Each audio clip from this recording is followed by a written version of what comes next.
Hello my dear students, आई जय भारत शर्मा आप लोगों के लिए जो नई वीडियो लेके आया हूँ वो है एम एस एस एस पे। Yes my dear student, now the next video is based on M S S S.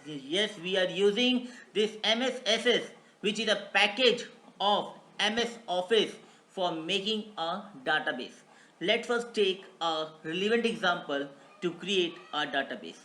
So I have opened a screen for you that is on MSSS. Now what we have to do first, आप देखोगे यहाँ पे सामने आपके सब कुछ show हो रहा है। हमें सबसे पहले करना ये है कि एक डाटाबेस क्रिएट करना है, क्योंकि जब तक हमारे पास एक डाटाबेस नहीं होगा तो उसके अंदर हमारे टेबल क्रिएट नहीं होंगे। सो सबसे पहला हमारा ऑब्जेक्टिव क्या होगा, we have to create a database, क्योंकि जो एक डाटाबेस के अंदर कितने भी टेबल बनाए जा सकते हैं। सबसे पहले हमारे पास क्या होना चाहिए, एक डाटाबेस होना चाहिए। तो हम सबसे पहले अगर हमारा अभी तक डाटाबेस नहीं बनाया है सिस्टम में, तो हमें सबसे पहले डाटाबेस बनाना है। और यदि हमारा डाटाबेस बन चुका है तो नेक्स्ट टाइम जब भी हम एमएसएसएस में काम करेंगे, we will create a table in that database only. हम बार बार हमेशा जब भी सिस्टम में काम करते नया डाटाबेस क्रिएट नहीं करना। हमें जब भी फर्स्ट टाइम अपना डाटा, जैसे फर्स्ट टाइम अपने काम करें इसके अंदर, फॉर एग्जांपल मैं अपने क्रिएट ब्लैंक डाटाबेस दिख रहा है सभी को यहाँ पे, इस क्रिएट ब्लैंक डाटाबेस को क्लिक करूंगा मैं। क्रिएट करते ही सबसे मेरे सारे सामने आएगा क्रिएट, एक विंडो ओपन होगी जिसमें ब्लैंक डेस्कटॉप डाटाबेस का नाम होगा। यहाँ पे जो बाय डिफॉल्ट एमएसएसएस की जो फाइल होती है, ये एक अच्छा क्वेश्चन है कि what is the extension of the database or the file which database which we are creating in the MSSS, that is .accdb. So मैं यहाँ database का नाम दे देता हूँ थोड़ी देर के लिए, राट। मैंने राट पे क्लिक करने का, क्रिएट पे क्लिक करा मैंने। क्रिएट पे क्लिक करते ही मेरे सामने जो नेक्स्ट विंडो ओपन होगी, इस तरीके से विंडो ओपन होगी। ये एक विंडो है जो कि MSSS का, इसे हम कह सकते हैं कि इंटरफेस विंडो है MSSS की। अब हम थोड़ा सा इसकी कुछ फीचर्स के बारे में बात करेंगे। सबसे पहले बात करते हैं हम, ये फाइल टैब दिख रहा होगा आपको, ये फाइल टैब भी कहा जाता है इसे, बैकस्टेज व्यू भी कहा जाता है इसे। फाइल टैब और बैकस्टेज व्यू क्यों कहा जाता है, क्योंकि इट कंटेन द इंफॉर्मेशन, और कमांड वो इंफॉर्मेशन कमांड कर रखता है जिससे कि हम लोग, जिसमें हम सारे एंटायर डाटाबेस अप्लाई कर सकते हैं। देखिए यहाँ पे सारे डाटाबेस पे जो अप्लाई कर सकते हो यहाँ पे होता है। तो फाइल पे क्लिक करने का होता है ये। और बेसिकली हम देखेंगे कि इससे पहले हमारे पास एक जो प्रीवियस सॉफ्टवेयर वर्जन है उसमें एक आता था ऑफिस बटन, लेकिन अब वापिस से फाइल टैब ही आ गया है। So this is the file tab, और हम इसे कह सकते हैं बैकस्टेज व्यू भी कहते हैं। यहाँ देखिए छोटा सा दिखाई दे रहा होगा, इसे हम कहते हैं quick access tool bar. Quick access tool bar basically एक बटन है जो कि जिन कमांड का हम बहुत फ्रीक्वेंटली यूज करते हैं उन कमांड को हम क्विक एक्सेस टूल बार में डाल देते हैं। ये मेरा बेसिकली ऊपर दिख रहा होगा, ये मेरा टाइटल बार है। Title bar basically current document जिस पे आप काम कर रहे हो उस करंट डॉक्यूमेंट को शो करता है आपका टाइटल बार। नेक्स्ट चलते हैं हम लोग आगे, इसके अंदर देखेंगे। तो ये जो मेरा पूरा पार्ट है, एक ये स्ट्रिप दिखाई दे रही है, एक रिबन जैसी, इसे हम रिबन कहते हैं। इसे हम क्या कहते हैं, एक रिबन कहते हैं। गौर फरमाएगा, रिबन की तरह एक स्ट्रिप है पूरी। तो यहाँ पे फाइल टैब में क्लिक कर दो, फाइल टैब का रिबन खुल के आ गया। तो ये पूरा रिबन है, और रिबन क्या है, ये स्क्रीन के just quick access tool bar को मान के चलो, हम किसी टैब में क्लिक करो उसका रिबन ओपन होता है, और उस रिबन के अंदर बेसिकली उसके सारे फीचर्स होते हैं। इसके 3 पार्ट होते हैं, टैब्स होते हैं, ग्रुप्स होते हैं, और तीसरा होता है कमांड्स होते हैं। तो हमारा जो एक तरह से कह सकता हूँ जो रिबन होता है उसके टैब, ग्रुप्स और रिबन, टैब्स होते हैं, ग्रुप्स होते हैं, कमांड्स होते हैं। अब हम देखेंगे नेक्स्ट, यहाँ चलते हैं। हमें इसकी 2 पार्टीशन दिखाई दे रहे हैं यहाँ पे, एक लेफ्ट साइड और एक राइट साइड होगा। यहाँ हम देखेंगे तो हमारे MSSS के कई सारे ऑब्जेक्ट्स दिखाई देंगे आपको। ये बहुत सारे ऑब्जेक्ट्स हैं, आप देख सकते हो कि ऑब्जेक्ट, आप ऑब्जेक्ट टाइप के देखोगे, टेबल क्रिएट करना, डेट क्रिएट करना, मॉडिफाइड डेट करना, टेबल, क्वेरीज, फॉर्म, रिपोर्ट, ये सारी चीज़ आप ऑब्जेक्ट के अंदर मिलेंगे आपको। यहाँ देखोगे इसके ये जो नीचे का पार्ट है ये हमारा नेविगेशन पेन कहलाता है। ये नेविगेशन पेन का काम क्या है, उन चीज़ों को शो करना जो कि हमने अभी भी क्रिएट करी है, या हमारा पहले से जो डाटाबेस बना हो उनको शो करना। जैसे कि आपने कोई डाटाबेस के अंदर, जिस एग्जिस्टिंग डाटाबेस में आपने जो भी ऑब्जेक्ट बनाए हैं, जैसे आपने टेबल्स बनाए हैं, आपने कोई फॉर्म जनरेट करा है, आपने कोई क्वेरीज जनरेट करी है, आपने कोई रिपोर्ट जनरेट करी है, ये सारा आपका इस नेविगेशन पेन में शो होगा। तो ये नेविगेशन पेन में करंट डाटाबेस में आपने जो भी काम किया है, that is form, table, queries, report, सब यहाँ पे शो होगा। ये आपका यहाँ दिखाई देगा। इस साइड हम देख सकते हैं कि पहले हम नीचे चलते हैं, नीचे देखेंगे हम लोग तो यहाँ पे ये नेविगेशन बटन है, this is a navigation button. तो ये पूरा क्या है, नेविगेशन बटन है। इसके नीचे हम देखेंगे तो ये स्टेटस बार है, ठीक है, दिस इज स्टेटस बार। और ये जो पूरा खाली सफेद ग्राउंड का दिखाई दे रहा है, ये वर्क एरिया, ये क्या कहलाता है, this is a work area, this whole ground is known as a work area. Now move to the main part, that is the table 1 दिखाई दे रहा है। ये हमारा एक तरह से डॉक्यूमेंट का टैब बार है, जिसका कि हम लोग ऑब्जेक्ट डिस्प्ले करने के लिए ये यूज करेंगे। ना मैं इस पे क्लिक कर रहा हूँ, देखो बाय डिफॉल्ट क्या होता है, हम एमएसएस में देखिएगा आईडी नाम की एक फील्ड बनी है। मैं सबसे पहले इस टेबल पे क्लिक करूंगा, और मैं जब टेबल पे देखूंगा यहाँ पे, तो मैं इसको जो भी मेरे को देखना है, टेबल को सेव करना है, क्लोज करना है, design view, data sheet view, जो भी ओपन करना है, वो सारे चीज आपके अंदर यहाँ पे अवेलेबल हो जाएंगे। सो मैं यहाँ पे क्या, मैं यहाँ पे देखा मैंने इसको, सबसे पहले मुझे देख रहा है कि टेबल को मैंने रीनेम करा। आप देखोगे यहाँ पे कि आपका कोई भी डाटाबेस ऑब्जेक्ट पहले से है तो उसको क्लोज करना पड़ता है, और उसके बाद आपको इसका रीनेम कर सकते हो। तो ये तो पार्ट हो गया आपका डाटाबेस ऑब्जेक्ट, जो भी आपको टेबल क्रिएट करना है। तो मैं यहाँ टेबल पे गया, ठीक है, क्रिएट पे गया, यहाँ पे टेबल पे गया मैं, और टेबल पे जाने के बाद मैंने देखा कि मेरा वापस एक टेबल बन के आ गया यहाँ पे। सो ये हो गया हमारे पास। अब इसके अंदर मैं एक देखूंगा कि डिज़ाइन व्यू में जाना है, तो मैंने इसके डिज़ाइन व्यू पे क्लिक करा। तो डिज़ाइन व्यू पे जैसे ही क्लिक करूँगा तो मुझे एक ऑप्शन देगा कि क्या आपका नाम, टेबल का नाम यही रखना है या इसे चेंज करना चाहते हो। तो मैंने यहाँ टेबल का नाम दे दिया। थोड़ी देर के लिए एक जनरल से छोटा सा टेबल बना के दे रहा हूँ आपको, टीचर।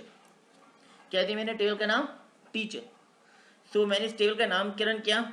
जैसे मैंने इसका नाम किया तो वहाँ पे मेरे सामने एक डिज़ाइन व्यू में ओपन हुआ, जिसमें कि देखोगे आपकी फील्ड नेम है सबसे पहले, दूसरा है उसका डाटा टाइप है, और तीसरा उसका डिस्क्रिप्शन है।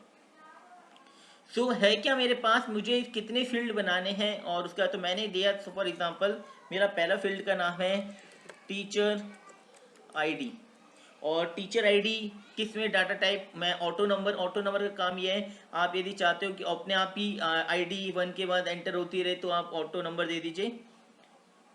और यदि ये देखिए, ये एक तरह से इसके जनरल करेक्टरिस्टिक हैं कि जो फील्ड है उसका साइज लॉन्ग इंटीजर, मैं हमने डाटा टाइप वाली वीडियो मैंने बताया था आपको कि इन डाटा टाइप्स का बहुत बड़ा यूज है, because it data type will decide what type of data you can insert into a particular field।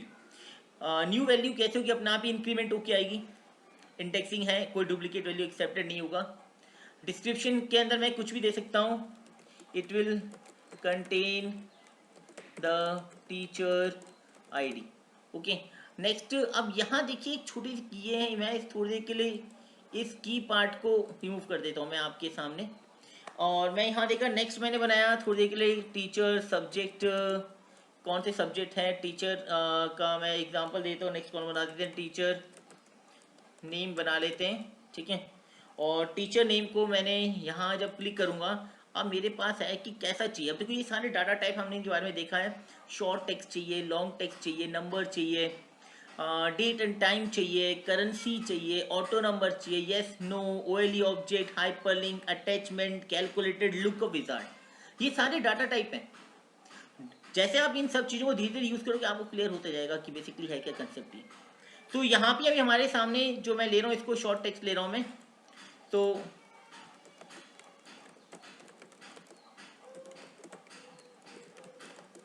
ये आपको टीचर नेम हो गया, ठीक है। नेक्स्ट गया आपके अंदर, इसके यहाँ पे गया आप, टीचर नेम के बाद आपने इसमें देखा कि आपको नेक्स्ट बनाना है टीचर का स्कूल नेम दे देते हैं, या सब्जेक्ट नेम बना देते हैं,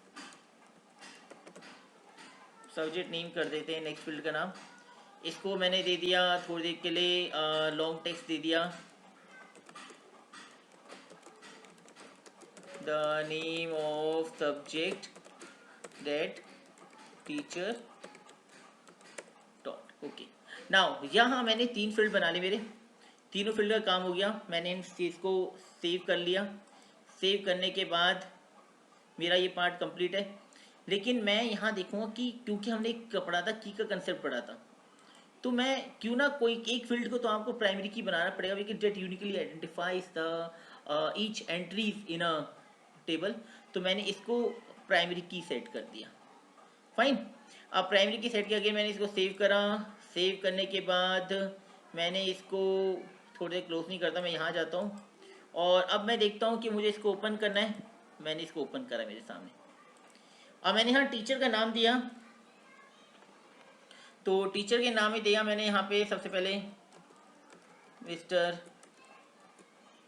राकेश, सब्जेक्ट है मैथ्स, ठीक है। उसके बाद मैंने दिया नेक्स्ट, देखिए अब मेरा नाम भी बढ़ के आएगा। यहाँ पे मैंने दिया यहाँ पे मिस्टर घनश्याम बायो, टू अपना ऑटो नंबर मैंने दिया था, इस वजह से हुआ है।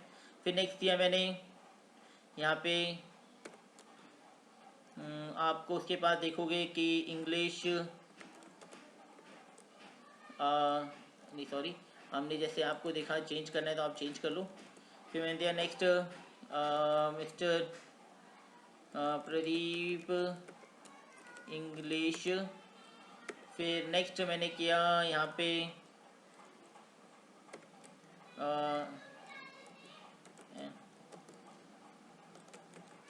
कुसुम मैम हिंदी। फिर नेक्स्ट किया मैंने यहाँ पे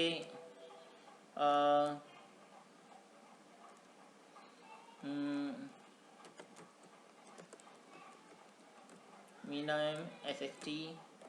फिर लास्ट किया मैंने एक कि मिस्टर जय भारत शर्मा और ये IT, ठीक है। ये बना लिया मैंने यहाँ पे। ओके, सारा पार्ट हो गया, मैंने इसको बना लिया। बनाने के बाद मैंने इसको सेव कर लिया, ठीक है। सेव करने के बाद मेरा पार्ट है कि मैंने इसको सेव कर लिया। अब मैं इसको बेसिकली सेव करने के बाद इसको देखा मैंने कि मेरे ये फील्ड थे, इन फील्ड्स को चेकआउट कर लिया मैंने। फिर मैंने देखा कि मैंने ओपन करके देखा तो मेरी ये सारी एंट्रीज है, इन एंट्रीज को चेकआउट कर लिया मैंने। ये सारा रिकॉर्ड मैंने इंसर्ट किया है इसके अंदर। तो एक तरह से मैंने यहाँ पे एंट्रीज कैसे जनरेट होती है ये वाला पार्ट ही आपको बता दिया, कैसे रिकॉर्ड इंसर्ट होता है।